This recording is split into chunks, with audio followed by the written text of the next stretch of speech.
Gente que viene desde Barcelona. ¿Dónde están los de Barcelona? A ver, démosles un aplauso. Barcelona, en El Salvador. Tenemos gente que viene desde Valencia. No sé si están los de Valencia allá. Aquí está Valencia. Bienvenidos. Tenemos otros que vienen desde Cáceres. ¿Dónde está Cáceres? Por ahí los vi, no los saludé, pero bienvenido Cáceres. Sí. Desde Sevilla. ¿Dónde está Sevilla? A ver, por allá. Desde Jaén y Baeza. Por ahí está Jaén y Baeza. Muy bien. Y luego, pues, no sé si se me queda uno de aquí del territorio español.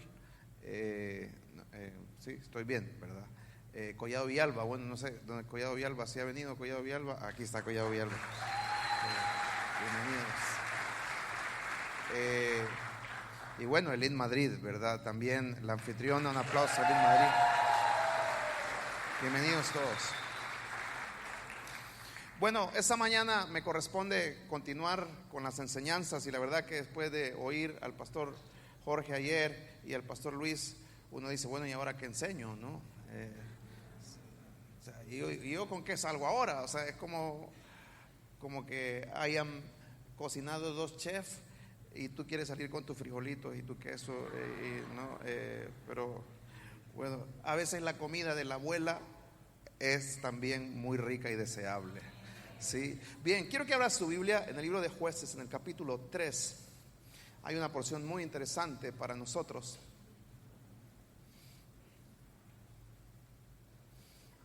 Jueces capítulo 3, del verso 1 en adelante. Dice: las siguientes naciones son las que el Señor dejó a salvo para poner a prueba a todos los israelitas que no habían participado en ninguna de las guerras de Canaán. Y lo hizo solamente para que los descendientes de los israelitas que no habían tenido experiencia en el campo de batalla aprendieran a combatir. Quedaron los 5 príncipes de los filisteos, todos los cananeos y los sidonios y los heveos que vivían en los montes del Líbano, desde el monte de Baal Hermón hasta Lebo Hamat. Amén. Esta mañana quisiera hablarte buscando un tema que pudiera un poquito dar realce a la enseñanza. El tema que escogí es la historia que escribes. La historia que escribes. Jueces nos narra, como ya todos sabemos, los momentos posteriores a la conquista del territorio cananita. Mientras Israel y Josué peleaban y se mantenían firmes en Dios, pudieron conquistar todos aquellos territorios que fueron parte de la promesa de Dios a Abraham. Pero el libro narra cómo después de la conquista, o por lo menos de buena parte de la conquista, la nación de Israel comienza a vivir una serie de ciclos destructivos.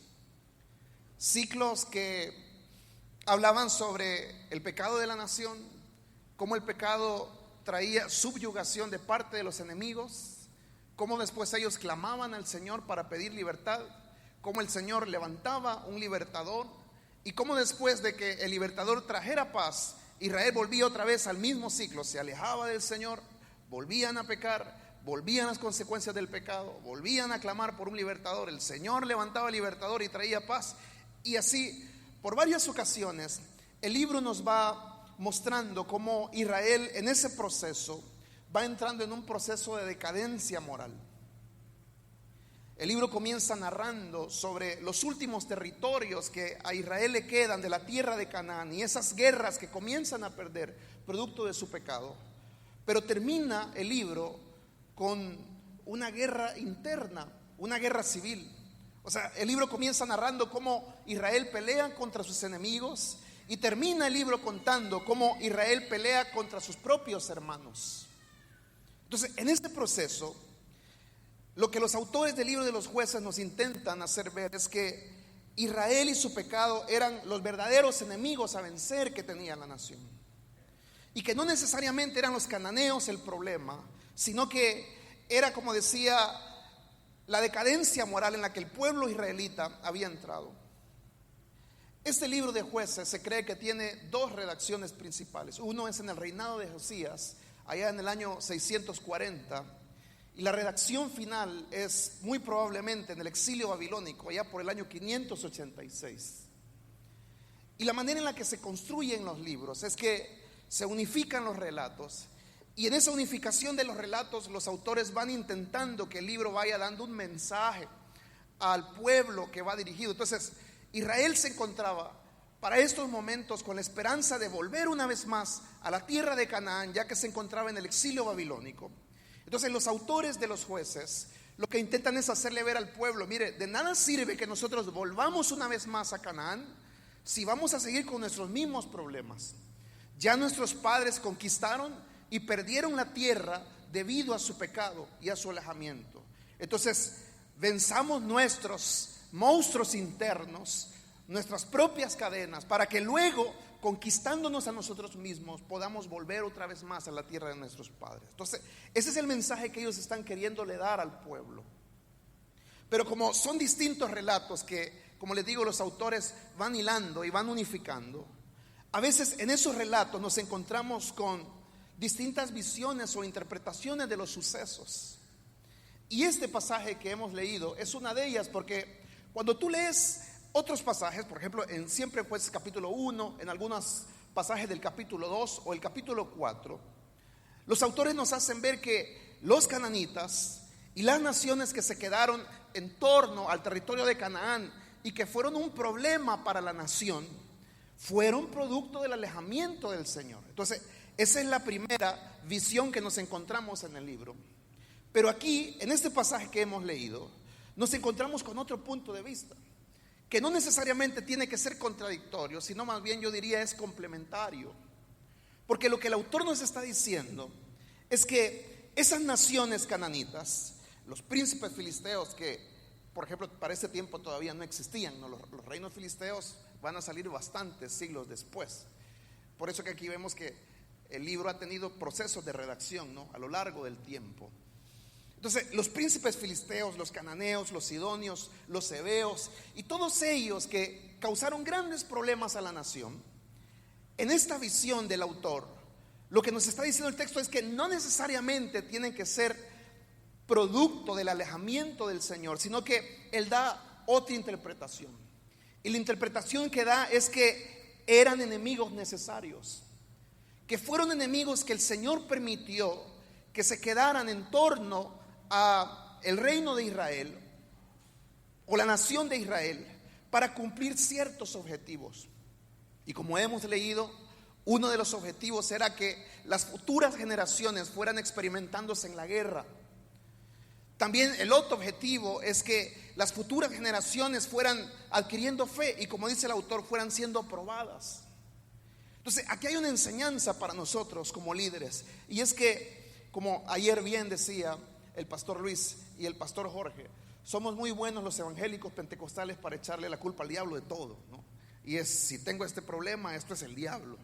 Y comenzamos a atar, a reprender y a hacer todo lo que se tenga que hacer. Pero la verdad es que hay oposiciones y situaciones adversas en la vida que son producto de la voluntad de Dios y que tienen un objetivo para nuestras vidas, para la conformación de nuestro carácter, para la conformación y el fortalecimiento de la visión que Dios nos está dando. Y aquí quiero sacar 3 enseñanzas de por qué muchas veces el Señor permite que hayan enemigos, oposiciones, como tú le quieras llamar, que Él considera que son necesarios en nuestras vidas. La primera de ellas es para mantenernos fuertes. Di conmigo: para mantenerme fuerte. Las batallas pueden sacar lo peor si se enfocan desde el lugar inadecuado, pero también las batallas y las guerras es donde salen a relucir los verdaderos valientes, los hombres valerosos. Nadie se hizo fuerte sin batallas difíciles. O como dice por ahí el dicho: ningún marinero se hizo experto en mares en calma, sino que Dios conformó y Dios hizo los mejores guerreros a través de batallas difíciles. Entonces, ¿cuál era el objetivo de Dios con dejar estos reinos cananeos? Es que Israel fuera fortalecido. Entonces, en el ejercicio de nuestro liderazgo, Dios permite situaciones difíciles para que nosotros podamos fortalecer la visión de Dios y podamos crecer. Y creo que de alguna manera todos entendemos esto. Santiago, en el capítulo 1, en el versículo 2, dice: no, tened por sumo gozo cuando os halléis en diversas pruebas y dificultades, sabiendo que la prueba de vuestra fe produce. Eso porque no lo están leyendo, se lo saben de memoria. Entonces, la prueba de vuestra fe produce. Entonces, vea, ¿cuál es el objetivo de la prueba según Santiago? Es que produce en nosotros un fruto del Espíritu, valores del Señor.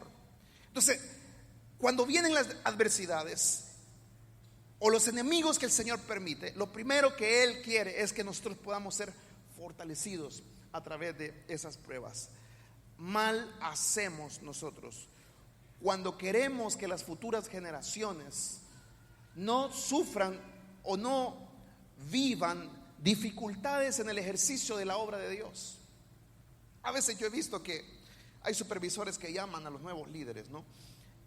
Multiplican la célula y llaman, y entonces se da un problema en la célula y ahí anda el supervisor preocupado y diciendo: pobrecito el hermano, mire la gran dificultad que ahora le ha tocado, apenas va comenzando.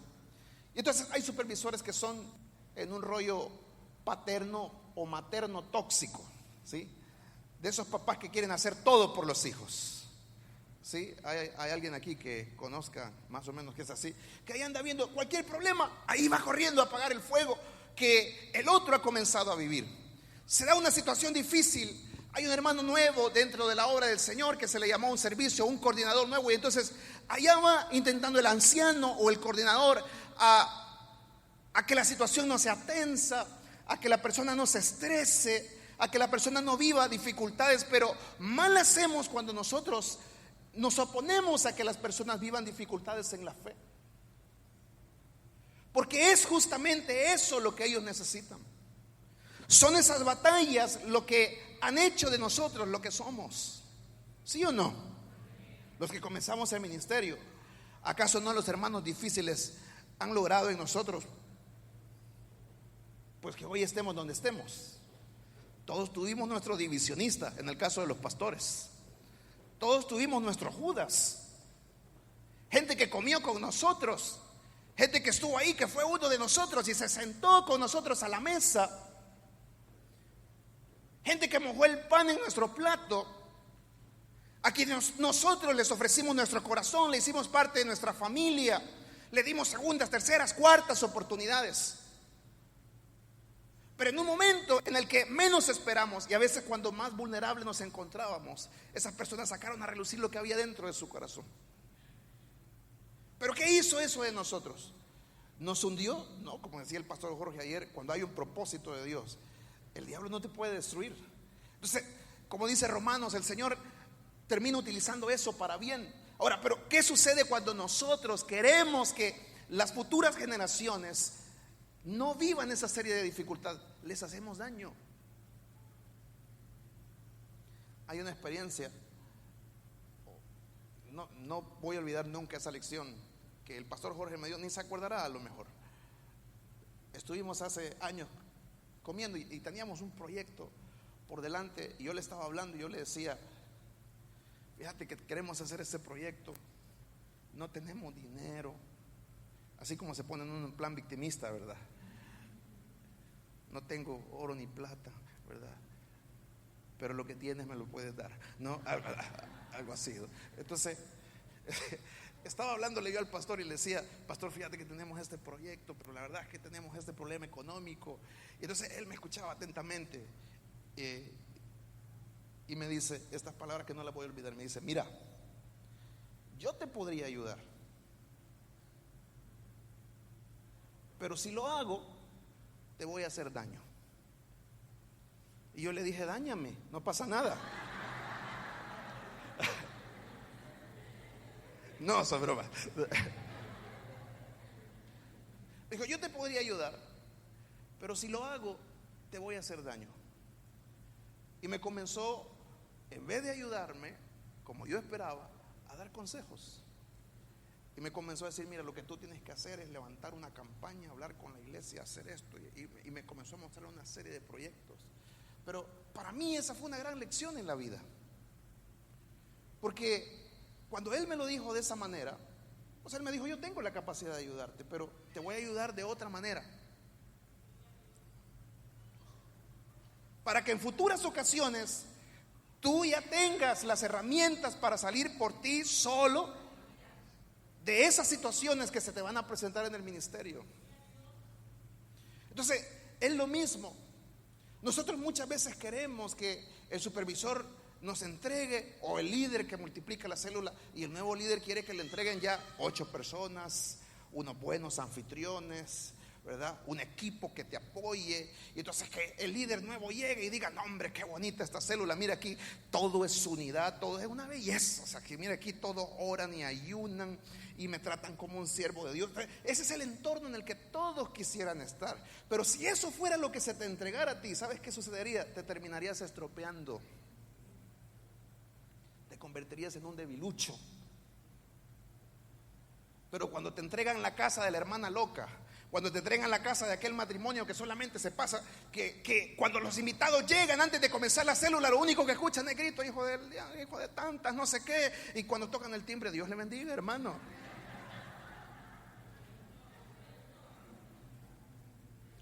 Y el líder dice, ¿dónde me han venido a meternos? Pero entonces ahí en esa dificultad, donde la célula en ese entorno pareciera que no está en un ambiente óptimo, y entonces ahí el líder comienza a ayunar y comienza a orar y comienza a buscar del Señor y comienza a decir, Señor, rompe estas cadenas, esta situación adversa, esta gente haragana que no quiere trabajar, esta gente que no cree en tus promesas. Y entonces el líder comienza a buscar de la presencia del Señor, o comienzas a leer y comienzas a decir, no, yo tengo que crecer, tengo que conseguir algún libro. Y entonces apagas un ratito el Netflix y comienzas a buscar ahí en la librería algún libro que hable sobre células, sobre liderazgo. Y entonces comienzas a leer y te dices, no, mira, esto es lo que está pasando, tengo este problema. Y entonces comienzas a abordar la situación. Pero ¿quién está creciendo ahí? Estás creciendo tú.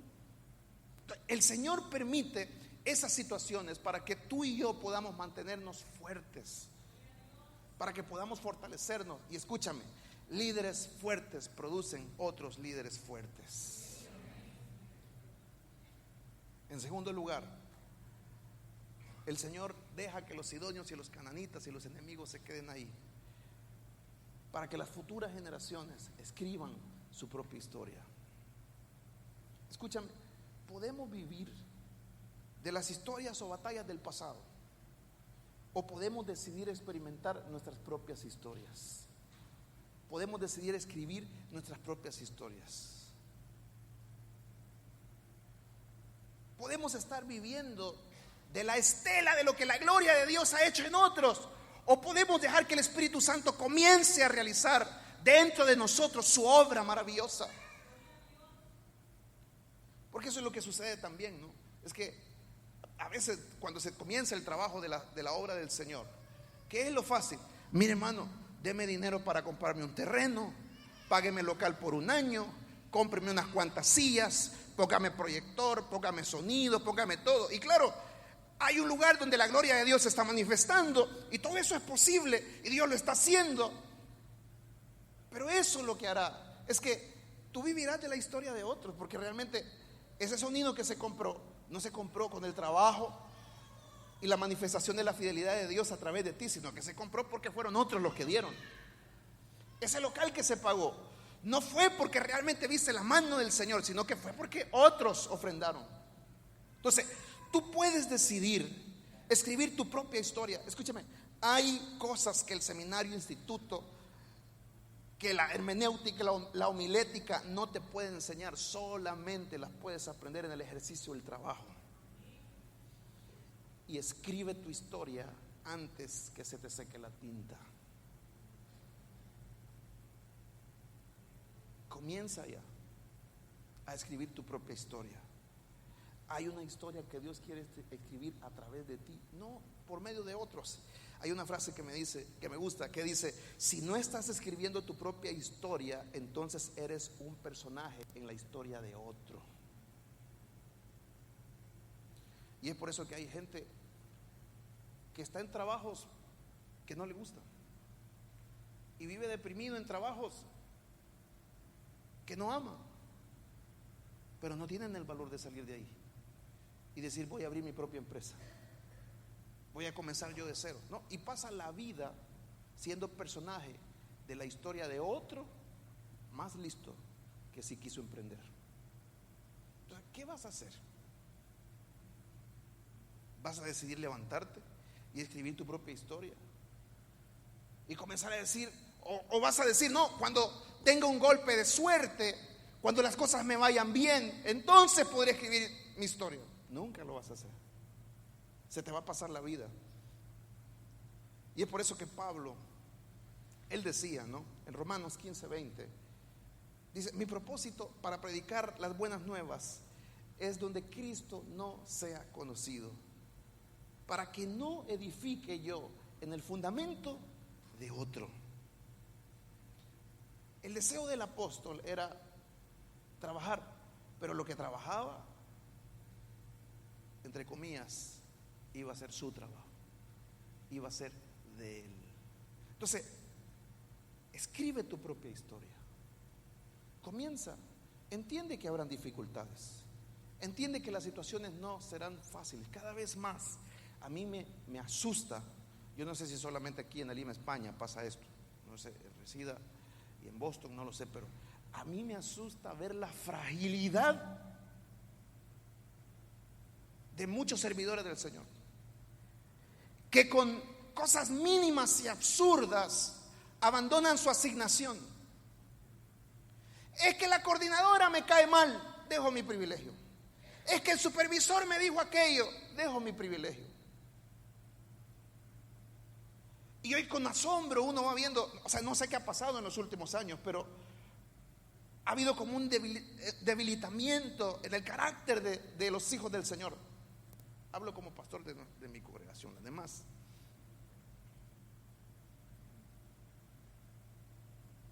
¿Y dónde están aquellos hombres que, como decía el pastor Jorge ayer, o aquellas mujeres que dicen: no, algún mi trompón voy a pegar también?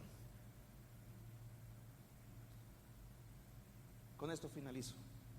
Y no sé si Tito está por ahí, me puede ayudar. Gracias. ¿Sabes por qué el Señor también permite que los cananeos y filisteos habiten en tu entorno? Para que tú en persona experimentes las nuevas victorias que el Señor quiere traer. Podemos vivir de las victorias de otro, escuchando cómo Dios hizo aquello allá, cómo Dios obró allá, cómo Dios se manifestó allá. O podemos decidir empezar a ver la manifestación de la gloria de Dios en nosotros. ¿Qué es lo que quieres hacer? ¿Qué deseas para ti? Puedes dejarte amedrentar por el enemigo, o puedes decir: no, esto es lo que a mí me toca vivir. Los que me antecedieron vivieron sus guerras y vivieron la gloria de Dios y experimentaron la victoria del Señor, pero ahora estas son mis batallas y yo me levanto en fe. Usted conoce, ayer el pastor Jorge hablaba sobre el mundo del boxeo, ¿no? Y usted sabe lo que es un sparring, ¿no? ¿Cuántos saben lo que es un sparring? Sí, saben. Son aquellos que acompañan a los boxeadores, ¿no?, en los entrenamientos. Y yo pensaba en esta imagen y decía: ¿sabe qué? El enemigo es como un sparring para nosotros. En ti y en mí está toda la fuerza para vencer, porque no somos nosotros, es el Espíritu Santo a través de nosotros. El enemigo no nos hará frente. El enemigo no tiene el poder, simplemente está ahí para que sigamos viendo la manifestación de la gloria de Dios. Y el Señor te deja esos fuegos encendidos ahí en torno a tu vida, no para que te destruyan, sino para que luchando comiences a ver que Dios es real, que es verdaderamente el Señor el que te ha llamado, que Dios está respaldando tu ministerio. Y por eso que esta mañana yo quiero invitarte a que te pongas de pie Y que ahí donde estamos le digamos al Señor: Señor,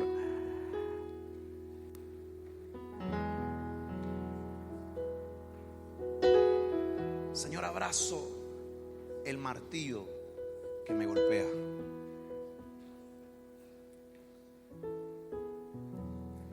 Porque en cada golpe, Señor, tú vas trabajando en mí.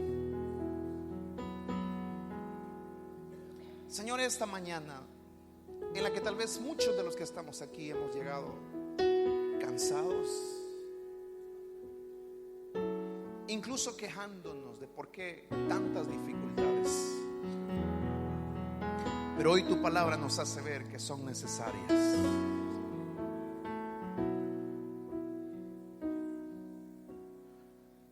Porque hay un Jordán que tenemos que cruzar. Porque cada uno de nosotros tiene que vivir la manifestación de un mar rojo. Porque hay un horno de fuego, un foso de leones. Porque hay un desierto. Y en ese desierto, Señor, tú trabajas en nosotros. Fortaleces nuestro carácter. Gracias, Señor, por tu palabra. Y que tu palabra nos renueve. Renuévame, Señor Jesús. Ya no quiero ser igual. Dígaselo a él. Renuévame.